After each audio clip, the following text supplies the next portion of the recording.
Aksi diduga pencurian kabel lampu penerang jalan di Kota Agung terekam kamera CCTV. Dalam video tersebut tampak seorang diduga pelaku mencabut kabel lampu yang terdapat di median jalan.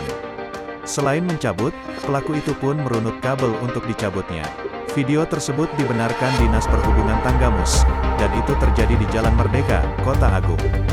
Menurut Amin, Kabid Angkutan Darat dan Laut, aksi tersebut terjadi pada Sabtu tanggal 26 Februari lalu. Pencurian terjadi saat kondisi jalanan dan lingkungan sekitarnya sepi pada dini hari.